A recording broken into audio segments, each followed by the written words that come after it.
많이 힘든 시기이지만 이럴 때일수록 하느님께서 함께 하심을 믿고 신뢰하면서 힘을 내시기 바랍니다. 할 수 있는 만큼만 힘을 내면 나머지는 주님께서 채워주시는 거죠. 그냥 앉아서 하느님 도와주십시오라고 말해도 하느님께서는 도와주지 않으십니다. 그분은 우리가 성장하기를 바라시고 함께하기를 원하신다는 거죠. 함께한다는 것은 일방적인 것이 아니죠. 함께 노력해야 한다는 것입니다. 사람이 걸을 때도 오른발 왼발 오른발 왼발 이렇게 걷죠. 한쪽 발로만 계속 걸으면 어떻게 돼요? 힘들죠. 그리고 제대로 걷지 못합니다. 그래서 하느님과 함께 한다는 것도 하느님께서 오른발로 지탱해 주시면 나는 할 수 있는 만큼 왼발로 앞으로 나아가면 되는 것이에요. 이것이 신앙입니다. 그저 바라기만 하고 이루어지지 않으면 하느님 원망하는 것이 아니라 최선을 다하겠습니다. 하느님 하면서 신뢰하면서 지금 힘을 내서 살아간다면 나머지는 주님께서 채워주십니다. 그러니 많이 힘들고 괴로우셔도 힘을 내시기 바라요. 아주 깊은 산 속에 한 노인이 살고 있었습니다. 다른 건 다 괜찮았는데 너무나 외로웠어요. 나무와 꽃과 이야기를 해도 통하지 않으니 답답합니다. 그러던 어느 날 산 정상에 올라갔다가 내려오고 있는데 누군가가 말을 걸어요. 여보세요, 여보세요. 깜짝 놀랐습니다. 얼마 만에 듣는 사람의 소린가.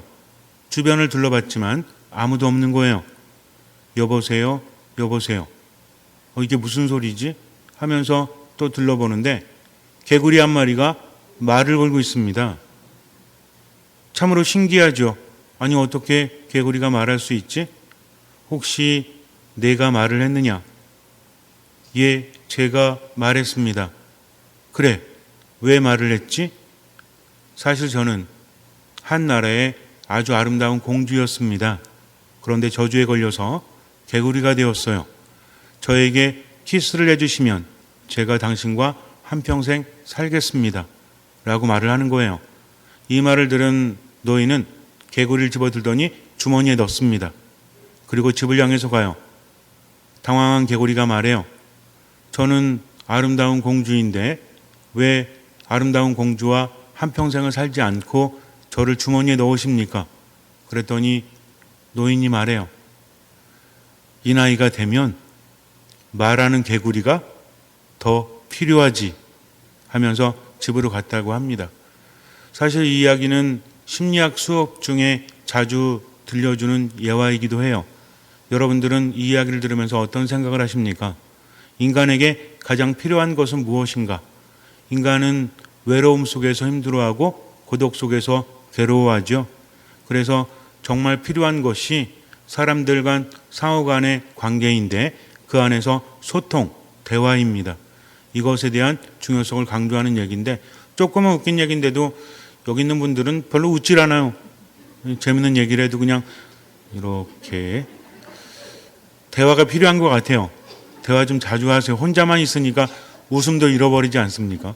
이게 농담이 아니라 혼자 있는 사람, 외로움 속에 있는 사람은 웃음을 잃어버린대요.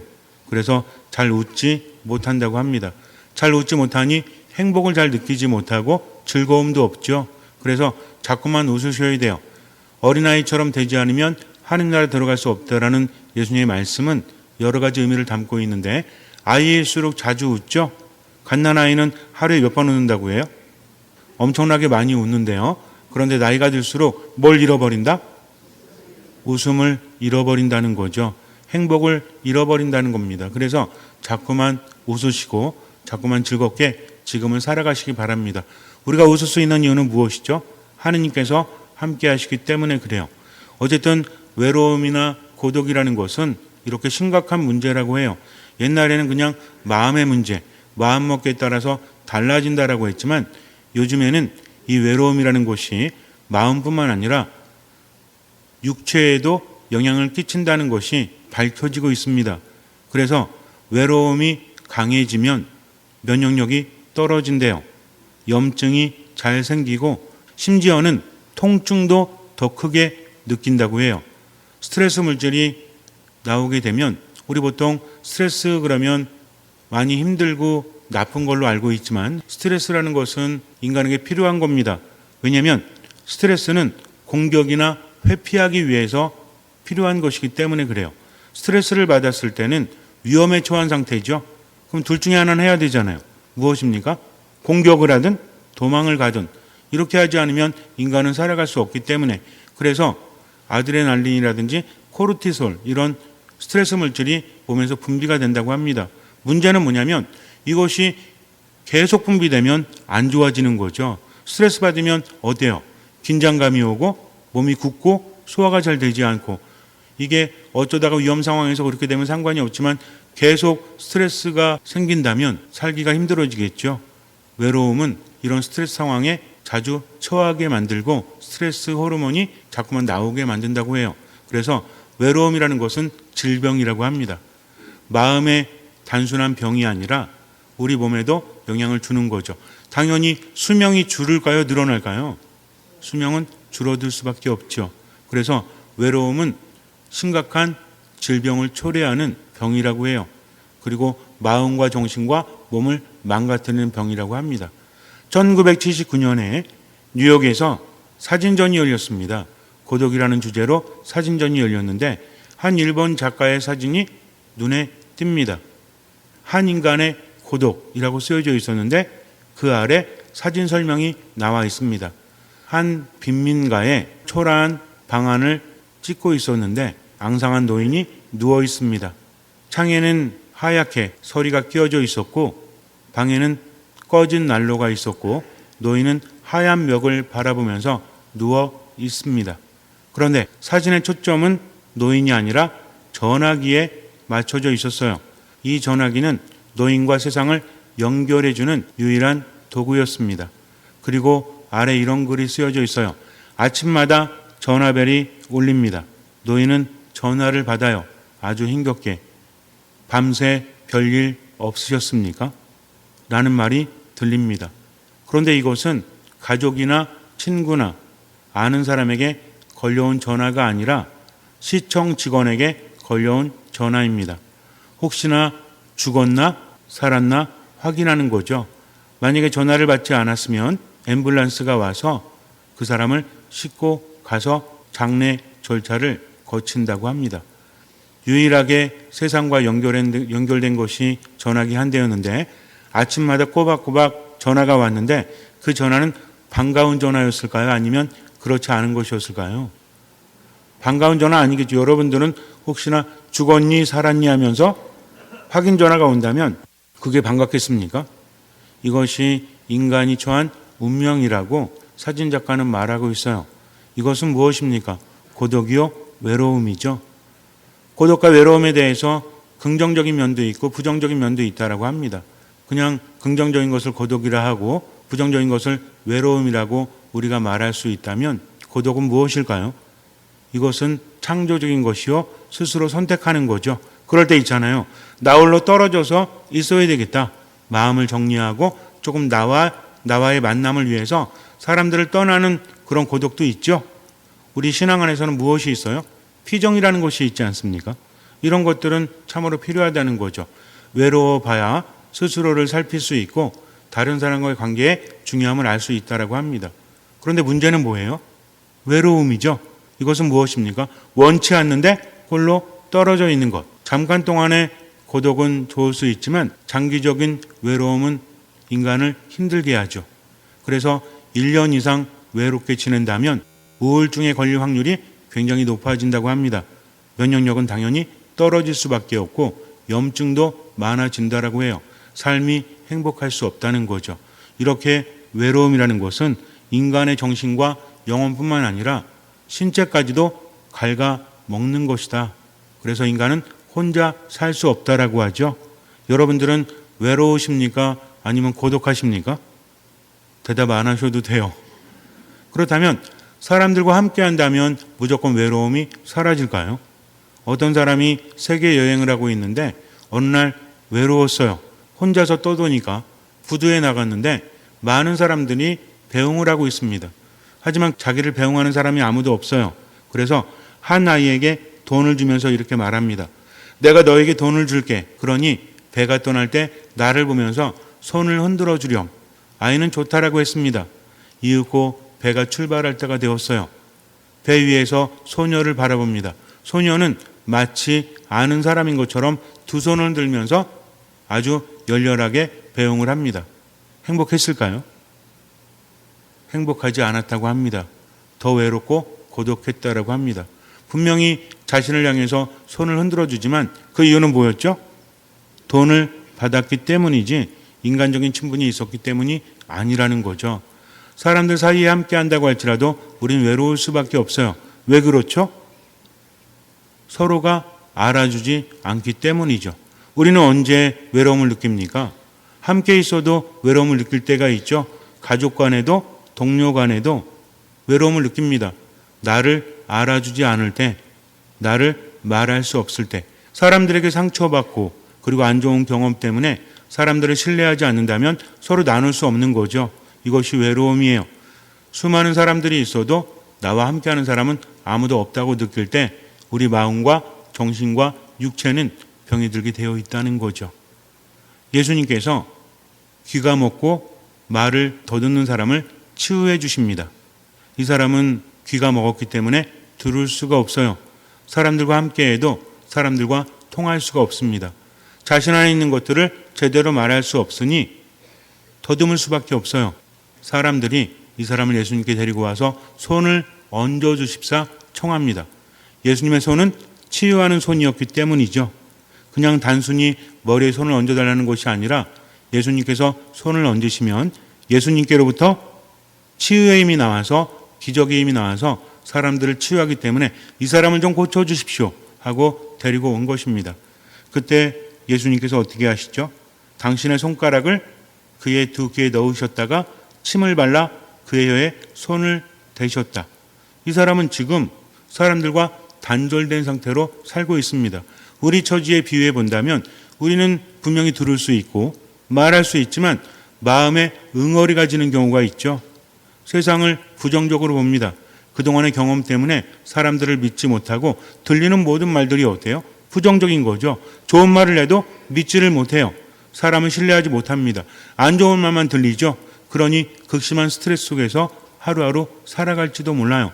나를 욕하는 사람, 나를 저주하는 사람, 나를 좋아하지 않는 사람들, 겉으로는 좋게 말하고 있지만 그 마음속에는 좋지 않은 것이 있다는 것을 알기 때문에 세상과 단절된 채 살고 있어요. 어쩔 수 없이 사람들 속에 살고 있지만 마음은 점점 외로워지고 점점 병들어가고 힘들어진다는 거죠. 이런 상태일 수도 있습니다. 그러니 세상을 제대로 바라보지 못하는 거죠.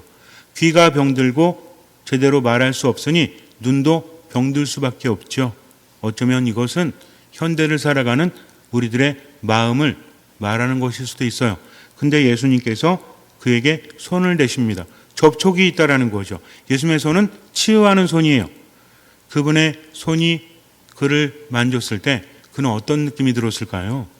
그동안은 사람들이 만져도 별 느낌이 없었어요. 그런데 그분의 손은 다른 손이죠. 치유하는 손입니다. 확실한 느낌이 있을 수밖에 없다는 거죠. 예수님께서 그의 두 귀에 손가락을 넣으시고 혀에 손을 대셨을 때 그는 강렬함을 느낍니다. 그리고 예수님께서 하늘을 우러러 한숨을 내신 다음 예수님의 호흡은 무엇이죠? 하느님의 호흡이죠.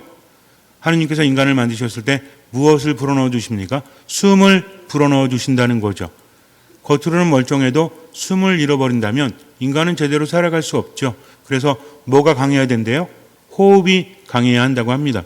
숨은 무엇을 의미하죠? 보통 숨만 붙어 있는 경우도 있죠. 제대로 움직이지 못하고 이런 경우는 건강하지 않은 겁니다. 그러나 숨이 강렬하고 호흡이 강렬하면 어때요? 힘차게 세상을 살아갈 수 있다는 거죠. 예수님의 한숨이라는 것은 여러 가지 의미가 있지만 이것은 생명을 의미합니다. 그리고 뭐라고 하시죠? 한 말씀으로 에파타라고 하십니다. 이게 뜻이 뭐예요? 열려라.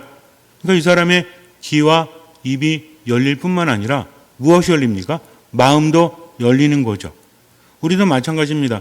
꽉 막힌 마음을 가지고 세상을 살아가면서 늘 채증처럼 마음의 채증처럼 힘들어할지도 몰라요.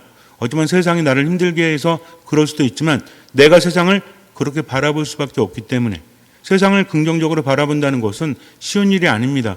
우린 마음을 먹죠. 그래, 좋은 것만 보자.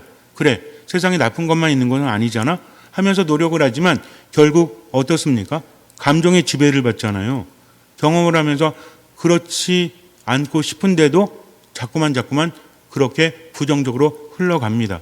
그래서 인생은 힘든 거죠. 살면서 좋은 것도 있죠. 하지만 안 좋은 게 더 크게 와닿아요. 9번의 좋은 일이 있고 1번의 안 좋은 일이 있어도 어디에 집중합니까? 물론 여러분들은 좋은 일에 집중하시지만 안 좋은 일에 집중할 수밖에 없죠. 왜 그렇습니까? 혼자이기 때문에 그래요. 혼자면 자꾸만 외로워지고 자꾸만 부정적인 정서 속에 휩싸이게 됩니다. 그래서 마지못해서 하루하루 살아가는 거죠. 생기는 뚝 떨어질 수밖에 없어요. 그래서 인간은 함께 살아야 합니다. 이 사람은 이제 열렸어요. 혼자가 아닙니다. 누구를 만났기 때문에? 예수님을 만났기 때문입니다. 예수님은 세상에 왜 오셨죠? 그분은 하느님이셨지만 인간과 함께 살아가기 위해서 오셨습니다. 구원하러 오셨죠? 구원은 뭐예요? 10원 빼기 1원? 구원은 뭐죠? 살린다는 게 뭐예요? 영원한 생명을 준다는 게 뭐예요? 구원하는 것? 구원하는 건 뭐예요? 살리는 것. 살리는 건 뭐예요? 영원한 생명을 주는 것. 영원한 생명을 주는 건 뭐예요? 구원하는 것? 이게 뭐냐니까요. 그래요. 구원이라는 것은 인간이 죄를 지음으로 인해서 하느님과 함께 살아가지 못했잖아요. 이제는 그렇게 떨어져서 보호받지 못하고 치유받지 못하고 생명력을 잃어가는 것이 아니라 누구와 함께? 하느님과 함께 살아가는 것. 나와 함께 살자꾸나 하면서 그분께서 오셔서 우리를 대신해서 죄를 갚아주시는 겁니다. 함께 살아가는 것, 하느님과 함께 살아가는 것이 바로 구원이라는 거죠. 그래서 예수님께서는 사람들을 치유하십니다. 그분의 기적이라는 것은 단순히 놀라운 것을 보여주시는 것이 아니라 인간을 괴롭히는 것들을 그분이 함께 하시면서 없애주시는 거죠. 그래서 예수님은 어떤 분이십니까? 세상의 죄를 없애시는 하느님의 어린 양이시다. 그분이 어떤 기적을 행하셨죠? 마귀를 쫓아내셨죠? 마귀는 어떤 존재들이에요? 인간을 힘들게 하는 존재들, 인간을 괴롭게 하는 존재들, 인간을 망쳐버리는 존재들이죠. 근데 예수님 한 말씀으로 그들이 쫓겨납니다. 회복되어졌다는 거죠. 열병, 안진뱅이, 나병, 심지어는 죽은 사람까지도 누가 함께하지 않으시니까? 하느님께서 함께하지 않으시니까 인간이 당해야 되는 철저한 외로움의 병이라는 거죠. 이것을 예수님께서는 무엇으로 치유하십니까? 그분은 만지심으로써 그리고 한 말씀으로써. 만진다는 건 뭐죠? 함께 한다는 거잖아요. 누가 만집니까? 모르는 사람이 만져요? 아니면 친숙한 사람이 만져요? 강아지도요. 모르는 사람이 만지면 물지도 몰라요. 하지만 주인이 만지면 어때요? 편안하게 쉬죠? 왜 그렇습니까? 함께하는 존재이기 때문이라는 거죠. 우리도 마찬가지입니다. 왜 힘들어요? 세상이 나를 핍박하기 때문에, 안 좋은 경험 때문에, 근본적으로는 외롭기 때문에 그래요. 혼자하기 때문에 그래요. 그러나 이제는 하느님께서 함께 하십니다. 그분은 나를 버리지 않으신다는 거죠. 어떤 사람과 함께해도 힘들잖아요. 왜? 내가 조금 잘못하면 그 사람한테 버림받을 수도 있기 때문에. 온전히 신뢰할 수 있습니까? 세상에 그런 사람이 있어요? 내가 어떻게 해도 나를 기다려주고 나를 바라봐주고 나를 용납해줄 사람이 세상에 있나요? 그런 사람은 없습니다. 그러나 누구께서는, 하느님께서는 그런 나를 나보다 더 잘하시고 사랑하시기 때문에 지금 함께 하신다는 거죠. 그분은 어떤 분이십니까? 나를 만짐으로 함께 하시고 그분의 한 말씀으로 나를 열어주시는 분. 에파타, 열려라 라고 말씀하시는 분이십니다. 즉 신앙이라는 것은 지금 힘들게 외롭게 살아가는 나에게 오신 그분과 함께하고 그분이 이끌어주시는 거죠. 그분이 상처받은 나를 어루만져 주시고 그분의 말씀이 살아있고 힘이 있기 때문에 내 안에 와서 막힌 것을 뚫어주십니다. 그래서 열어주셔서 이제 더 이상은 부정적인 것이 아니라 긍정적인 것을 바라보면서 힘을 내서 살게 하시는 분, 이분이 바로 하느님이시라는 거죠. 잠시 눈을 감으세요. 신앙은 이런 것입니다. 비록 힘들고 괴롭고 답답한 세상이지만 세상의 경험들이 나에게 상처를 주고 그 상처로 인해서 몸과 마음이 상하고 마음의 문이 닫히게 되죠. 그러나 주님께서 오십니다. 그분은 함께 하시는 분이에요. 내 상처받은 것을 어루만져 주시고 치유해 주십니다. 그리고 내 막힌 모든 것들을 열어주시는 거죠. 우리는 모든 것들이 열리기를 바라요. 안간힘을 씁니다. 그러나 쉽지 않죠. 인간의 경험이라는 것은 그만큼 강렬하기 때문에 그래요.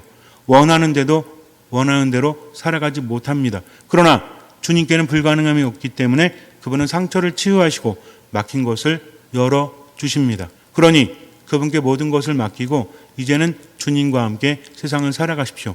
모든 것에서 하느님의 발자취를, 숨결을 발견하려 하세요. 모든 것에 감사하면서 좋은 것을 바라보고 할 수 있는 만큼 최선을 다해서 지금을 살아가십시오. 나머진 주님께 맡기십시오. 중요합니다. 듣는 마음으로 미사, 말씀, 기도 안에 머무십시오. 주님께서는 그 믿음을 보시고 우리 삶에 놀라운 기적을 일으켜 주실 것입니다. 아멘.